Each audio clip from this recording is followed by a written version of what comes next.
성가대가 한 2분, 3분 정도 찬양을 하는데 사실은 진액을 다 짜내는 거예요. 그러니까 듣는 성도들이 은혜가 되고 감동이 이렇게 되는 것입니다. 여러분 항상 격려해 주셔야지만이 돼요. 이번에 총회에 일주일간 제가 잘 다녀왔습니다. 제 성격상 세상 말로 하면은 땡땡이를 칠 수가 없어요. 그래서 아침부터 저녁 10시까지 꼬박 그 자리에 앉아서 회의를 참여했는데 앉아 있는 게 굉장히 힘들더라고요. 그리고 여러분들이 1시간 예배 드리는 게 존경스럽습니다. 감사합니다. 교회가 어떻게 나가야 되는가에 대한 부분들을 그 회의를 통해서 결정하고 했었던 아주 소중한 시간들이었고요. 그리고 한국교회가 여러모로 사회를 시끄럽게 했는데 이런 것들이 봉합이 되어서 이게 자꾸만 내부적으로 분란이 일어나면은 우리만 손해예요. 우리만 손해예요. 외부에서 자꾸 공격을 한단 말입니다. 그래 이런 것들이 잘 봉합이 되어서 나갔던 그런 총회였습니다. 볼륨을 조금 키워주시면 좋을 것 같아요. 아주 재미난 책이 하나 있습니다. 보이지 않는 고릴라. 이 실험을 만든 하버드라고 하는 교수가 책을 이렇게 낸 거예요. 이 책이 굉장히 유명합니다. 이게 역사적인 박물관에도 가 있는 책이거든요. 1999년에 이 하버드 교수가 사람의 인지적 한계, 이걸 입증하기 위해서 실험을 했어요. 좀 더 쉽게 얘기한다면 사람은 자기가 보고 싶은 것만 본다는 거예요. 그리고 한 가지 사건에 몰두를 하면은 그 다음에 다른 일이 일어나는 걸 보지 못하는 인지적 한계를 이 실험에서 증명을 합니다. 하얀 옷을 입은 농구 선수들 3명, 검은 옷을 입은 농구 선수들 3명을 이 코트에 모여놓게 하고는 그냥 패스만 하게 했어요. 하얀 옷 입은 사람들은 하얀 옷 입은 사람끼리 패스하는 거예요. 주어진 시간 안에 몇 번 패스를 하는가? 검은 옷도 있습니다. 그런데 그 사람들은 세지 말고 여기 학생들을 이렇게 모아놓고 흰 옷 입은 선수들이 패스하는 것만 세어라. 일정한 시간이 지났습니다. 결과물을 가져왔어요. 교수님 300번입니다. 아니 320번입니다. 아니 350번 정도를 패스를 했습니다. 그렇게 결과물을 가지고 옵니다. 그러자 이 교수님은 이 실험에 참가한 학생들에게 이렇게 물었습니다. 여러분들 혹시 고릴라 보셨어요? 그랬더니 절반 이상의 학생들이 못 봤다는 거예요.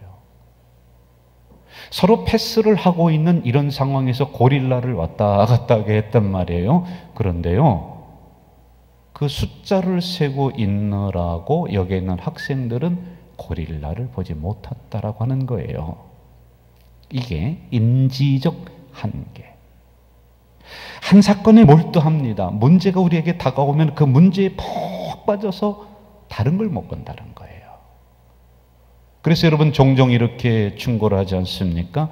문제에서 한 발 좀 떨어져서 그 사건을 좀 바라보세요. 한 발 뒤로 물러나는 거예요. 그럼 전체가 다 보인다는 거예요. 그런데 이걸 보지 못하는 우리의 한계성, 그러므로 좀 벗어나라, 좀 떨어져라. 문제에 파묻혀서 그것이 내 인생을 다 갉아먹도록 만들지 말고 문제 좀 떨어져서 보면은 나갈 길도 보이고 뭐가 문제인지도 보이고 풀릴 수 있는 매듭들이 보인다라고 하는 것을 가르쳐주고 있습니다.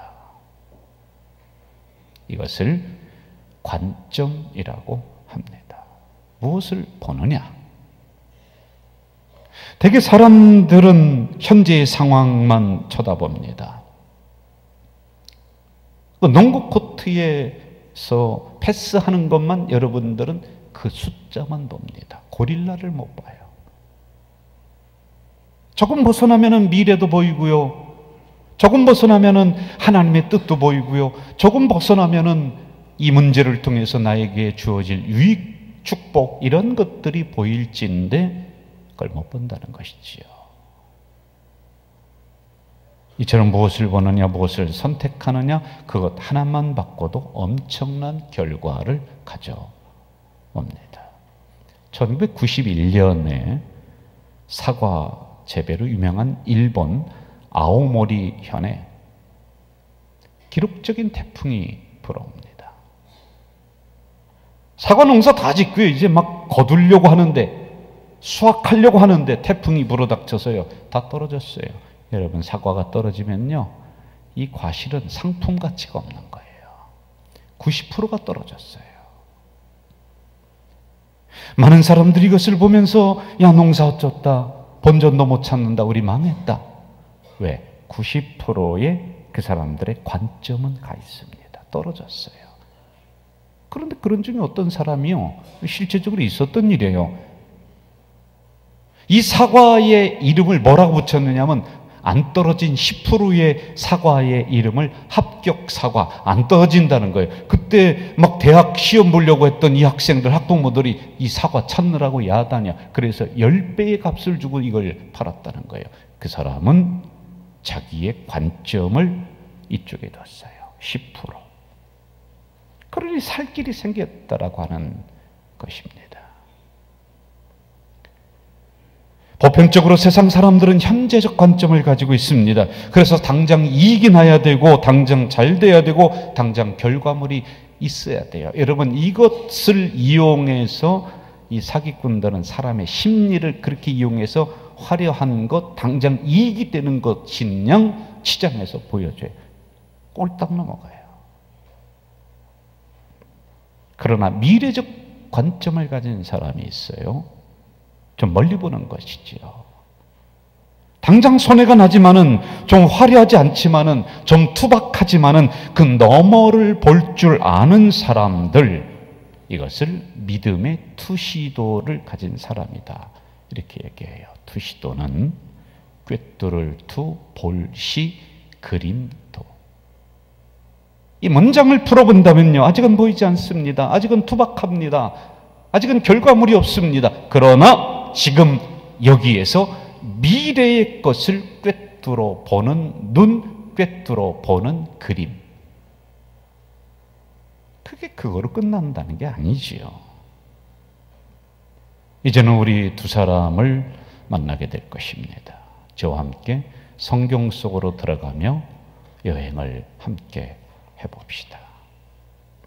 이 이야기는 관점의 문제, 선택의 문제를 우리에게 던져주고 있습니다. 아브라함과 롯이 등장을 합니다. 그리고 거할 곳을 선택하라는 것이죠. 이런 상황에서 무엇을 보느냐의 문제입니다. 10절, 롯이 바라본 요단 지역의 특징이 세 가지로 표현됩니다. 물이 넉넉했다, 여호와의 동산 같았다, 애굽 땅과 같았다, 이렇게 표현을 합니다. 여러분, 한마디로 보장된 곳입니다. 그 지역은요, 물이란 풍족함을 얘기해요. 농사지면 100배의 소득을 얘기합니다. 얼마나 그 지역이 좋았던지요. 여호와의 동산 같았다, 그리고 애굽 땅과 같았다는 것은 문화의 요충지야. 사람이 막 들끓어요. 활력 있는 도시예요. 그가 선택한 것은 어리석은 게 아니에요. 성공이 보장된 곳 같습니다. 현명한 판단, 지혜로운 선택이었던 것 같았습니다. 그런데 그가 보지 못한 한 가지 사실이 있죠. 13절에 이렇게 말씀하고 있습니다. 소돔 사람은 여호와 앞에 악하며 큰 죄인이었더라. 그가 선택한 곳이 화려한 것 보고, 물이 넉넉한 것 보고, 여호와의 동산 같았던 것, 보여지는 현상을 보고 선택한 곳이 소돔이야. 그런데 그 안에 흐르고 있는 악함과 죄성을 못 보는 거예요. 보지 못합니다. 현재적 상황을 보며 선택한 잘못을 범합니다. 그것은 믿음의 선택이 아니었습니다.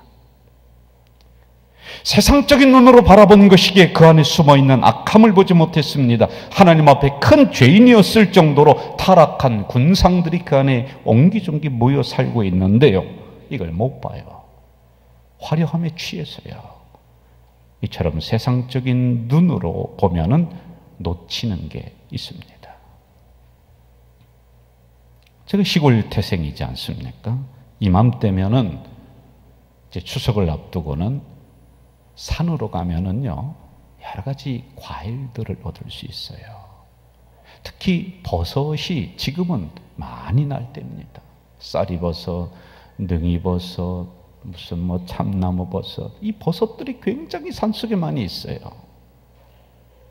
사촌 형님이랑 버섯을 따러 산속으로 들어갑니다. 저는 푸대자루 하나 가지고, 또 여러분 다래끼라고 합니까? 그거 메고서 열심히 가요. 들어가 보면요, 얼마나 잘생긴 버섯이 많은지, 얼마나 화려한 버섯이 많은지. 근데 사촌 형님 그거 안 따고 그냥 가거든요. 근데 저는요, 그거 따서 이 푸대자루에 이만큼 담아 놓는 거예요. 한참을 가서요, 쉬는 시간에 이렇게 펼쳐놓으면 사촌 형님이 있다가 다 버리는 거예요. 아까워 죽겠는데요. 그러면서 그 형님이 뭐라고 하느냐면은, 이 버섯은 못 먹는 독버섯이라는 거예요. 본인은 요만큼 땄어요. 진짜 버섯이야. 아니, 화려하고 잘생겼는데요. 이 한마디를 합니다. 버섯은 투박한 것이 좋지 화려한 것은 독이 있다.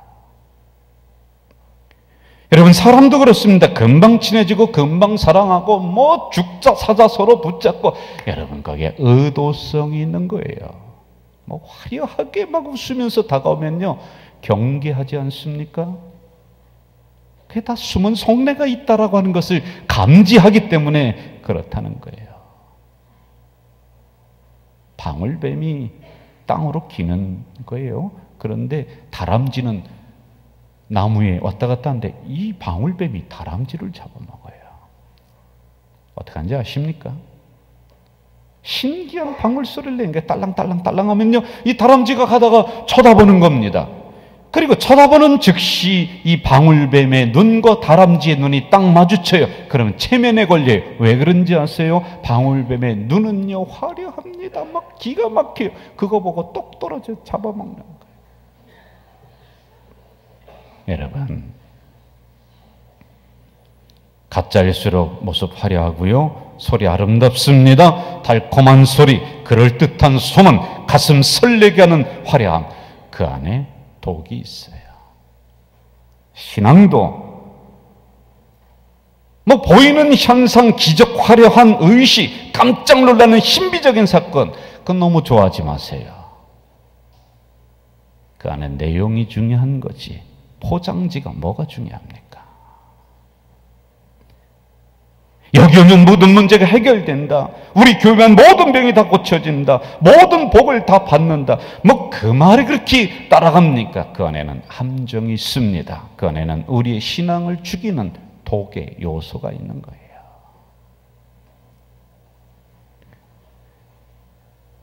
물된 동산 같고 그렇게 화려해서 마치 여호와의 동산 같았다. 그래서 사람을 매료시키고, 그러나 그 안에는 타락의 요소들.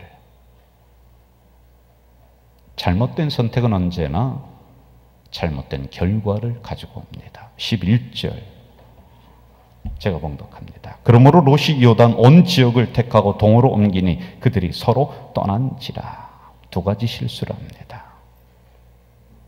이 롯은요, 죽어도 믿음의 사람 아브라함 옆에 붙어 있어야 돼요. 떠나라고 아무리 밀어제쳐도요, 나는 나 아저씨 아니면 죽습니다. 믿음의 사람 옆에 있으면 함께 살아요. 떠나면 좋을 것 같은데 아니에요. 여러분, 지금 누구와 함께 있습니까? 누구를 붙잡고 있습니까? 그 사람이 기도하는 사람인지, 그 사람이 말씀의 사람인지, 그 사람이 예배의 사람인지, 이거 먼저 보세요. 가진 것 보지 말고요, 그 사람의 화려함에 속지 말고요, 그거 봐야 되는 거예요. 또 한 가지 실수를 합니다. 이 롯은 지금 당장 보이는 현상적인 화려함에 속았다라고 하는 것입니다. 결국 이 잘못된 선택으로 말미암아 창세기 19장에서는 롯이 살고 있는 소돔과 고모라의 멸망을 말해주고 있습니다. 가서 애써서 벌었어요. 땀 흘려서 물질 모았어요. 근데 나올 때는 다 털어먹고 못 가져나와요. 쫄딱 망했어요. 성경은 하나님이 다 엎어버렸다라고 분명하게 기록을 하고 있습니다. 저는 이런 분들을 종종 만나곤 하죠. 신앙생활하다가 조금 잘 나갑니다. 사업도 번창을 합니다. 돈도 잘 벌립니다. 그리고 점점 재미가 있습니다. 여기에 취해서요. 좀 멀리 봐야 돼요. 좀 깊게 봐야 돼요. 그런데 당장 그것 때문에 주일범하고 기도 생활 안 하고 점점 믿음과 떨어집니다. 그리고는 가다 결국에는 다 털어먹고 주여 하고 손들고 오는 사람들을 많이 만나게 되죠. 이제 또 한 사람을 봅시다. 믿음의 투시도를 가지고 화려함에 속지 않고 투박하지만 그곳을 선택했던 아브라함. 14절을 볼까요? 롯이 아브라함을 떠난 후에 여호와께서 아브라함에게 이르시되 너는 눈을 들어 너 있는 곳에서 북쪽과 남쪽 그리고 동쪽과 서쪽을 바라보라. 이 땅을 18절에서는 헤브론에 있는 이렇게 나옵니다. 헤브론. 제가 찾아봤어요. 지금은 그 이 헤브론 땅이 그런 땅이 아닙니다만은 그 당시로 돌아가 보면요. 이때 당시로 돌아가 보면은 헤브론 땅은 그냥 줘도 안 갖는 땅이에요. 먼지 나는 땅이에요. 농사도 질 수 없어요. 기근이 일어나요. 자갈투성이에요. 물도 없습니다. 사람도 살지 않는 그냥 줘도 안 갖는 땅입니다. 그런데 하나님은 이렇게 말씀하시죠. 너는 눈을 들어 동서남북 그 땅을 보라는 거예요. 여러분, 저는 이 말씀을 준비하다가 핵심이 어디 있느냐? 눈을 들어. 당장의 화려함은 없습니다. 당장의 성공이 보장된 것은 아닙니다. 그러나 조금 멀리 보고 조금 깊이 생각하고 조금 더 믿음으로 바라본다면 그 안에 담겨진 놀라운 축복을 보는 것이 눈을 들어 보는 눈 아닐까요? 제가 종종 시험당하고 어려움 겪는 우리 성도님들 신방하면서 기도해주고 이렇게 얘기합니다. 집사님, 성도님, 지금의 이 고난의 상황 이것 너머에 있는 하나님의 축복을 우리가 좀 봅시다. 이 권면을 제가 종종 드리곤 합니다. 지금은 기근이 일어나는 땅이지만은, 지금은 고난이지만은, 지금은 물 한 방울 없지만은, 지금은 자갈투성이지만은, 지금은 사람이 모이지 않지만은, 이 안에서 믿음의 투시도를 가지고 이 거친 땅을 넘어서 다가올 그림을 보는 거예요. 이게 눈을 들어. 여러분, 결국 그 땅은 오늘의 예루살렘이에요. 이스라엘 그 나라의 중심 도시입니다. 기억하십시오. 이 그림은 믿음으로만 볼 수 있습니다. 다른 것으로 절대 볼 수가 없어요. 그래서 믿음이 위대한 것이고 믿음이 중요한 것이고 믿음이 필요한 것이에요. 아브라함은 이런 눈을 가지고 있었습니다. 무슨 부동산 전문가가 아니에요. 무슨 미래를 예측하는 그런 전문가가 아니에요. 그는 믿음의 눈으로 지금 현재적 상황을 뛰어넘은 그 다음에 하나님이 숨겨놓으신 미래의 축복의 그림을 투시도로 볼 줄 알았어요.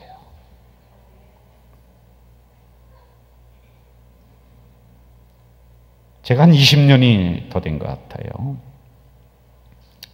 길거리에서 지금 한 25년이 더 됐죠. 가다가요, 지갑을 하나 주었어요. 지갑을 열어보니까요, 그 안에 1,000만 원이 들어있어요. 수표로. 25년 전에 1,000만 원이에요. 지금은 1억이 넘는 거예요. 여러분은 더 많이 주우셔서 놀라지도 않죠? 손이 떨리고 가슴이 떨리고 어떻게 할 줄을 모르겠더라고요. 이걸 가지고서 집 안으로 뛰어들어갔더니 작은 형님이 있다가 야야야야 이거 우리 땡 잡았다. 그런데 그렇게 해서 될 게 아닌 것 같아요. 제가 그때부터 목사가 될 싹이 있었던 것 같아요. 이걸 가지고 그 다음에 경찰서로 갔어요. 이래서 제가 주었습니다. 그랬더니 저는 그때 몰랐어요. 공탁 뭐 그런 게 있다는 거예요. 이걸 찾아주면 몇십 프로를 내가 뭐 이렇게 먹고 그런 게 있습니까?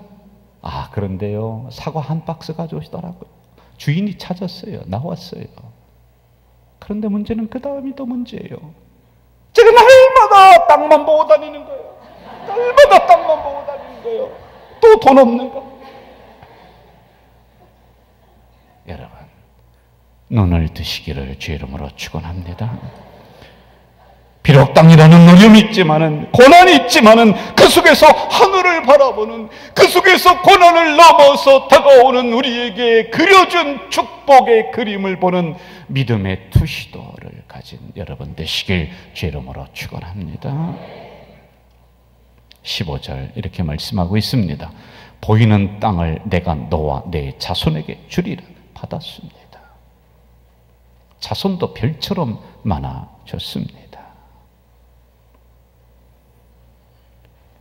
결국에는 아브라함이 선택한 땅은 그 당시에는 척박한 땅이요, 그 당시에는 사람이 쳐다보지도 않는 땅이었지만 그는 믿음으로 이 땅을 뛰어넘어서 500년 후에 1000년 후에 이곳에 형성될 하나님의 놀라운 도시를, 축복을 본 것 아닐까요? 결론을 말씀드릴게요. 여러분 기도 많이 해주셔서 지금 우리 본당 새성전이 마지막으로 가고 있어요. 한 2달 정도만 우리가 더 열심히 기도하면은 이제 완공이 되고, 그래서 더 기도가 필요한 이때입니다. 지난 특별 새벽 기도회 때 기도가 필요합니다. 격려가 필요합니다. 제가 슬로건을 이야기했죠. 한번 해볼까요? 기도가 필요합니다. 격려가 필요합니다. 지금부터 15개월, 16개월 전쯤에 이제 본당을 짓기로 당회에서, 우리 교회 공동회의에서 결정을 하고는 제가 요청을 했어요. 그 땅을 가봤죠, 다. 근데 뭐 창고 막 허름하게 이렇게 있었고 요청을 했어요. 한 가지만 저에게 해주세요. 그게 뭐냐면은 그 땅 위에 세워질 그림, 투시도를 그려서 저 좀 갖다 주세요. 그게 이겁니다. 이겁니다. 이 그림을 큰 액자에다가 만들어 놓고는 제가 앉아있는 맞은편 벽에 딱 걸어 놓았습니다. 아무것도 없는 먼지 나는 그 땅 위에 세워질 본당의 새성전의 그림이었습니다. 여러분, 이게 있으니요 기도하게 되더군요. 이 그림이 있으니 배고파도 참게 되더군요. 이 그림이 있으니 어려워도 이겨나가게 되더군요.